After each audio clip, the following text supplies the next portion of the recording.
Can you kindly just tell me about your characters and what you play and the process in developing them as well?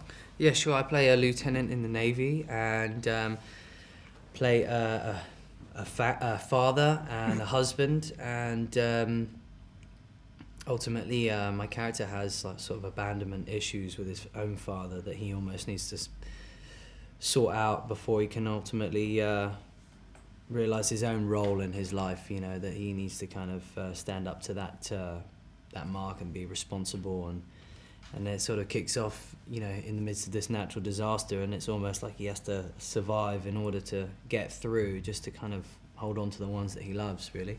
Okay.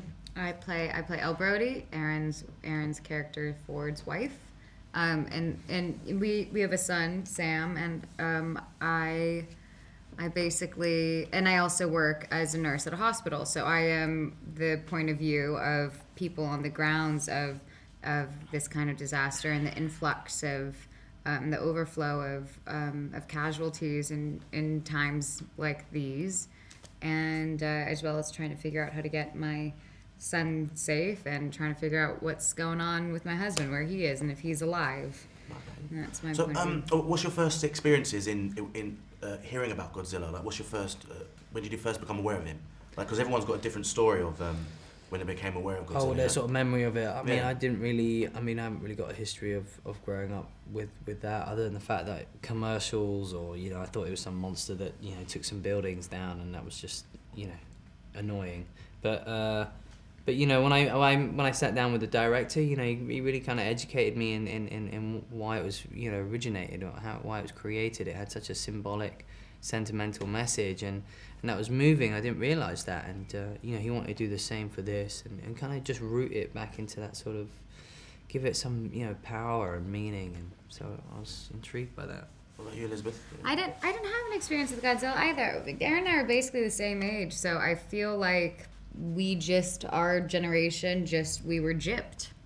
We didn't have Godzilla, and I feel like... Or we kind of But did, you had but heard it was... of it, right? Oh, yeah. Yeah. Yeah, of course I've Yes, heard of it. legendary. Seen images, seen shots from old films. I've seen what Godzilla looked like fighting other weird monsters, and it almost looked like they were fighting on the moon. Like, it looked silly to me, and it was always kind of funny, and I'd never really sat down and watched a film, and so... I actually thought when Gareth explained to me the history, or why he wanted to make it, the version he wanted to make, I kind of thought, oh my God, that's amazing. That's so cool. It's a conspiracy theory, and it's epic, and it's a character-driven piece. And then it's Godzilla, and I've never had a Godzilla film, and I love being a part of this one because I've never had more fun in a cinema with, you know, of this kind of scale. It was so fun. So what was it like working with Gareth? Because it's only his second film, isn't it? So what was it like working with him? Yeah, I mean, I think it was a joy. I mean, I work with him again in a heartbeat. He's just someone that is so...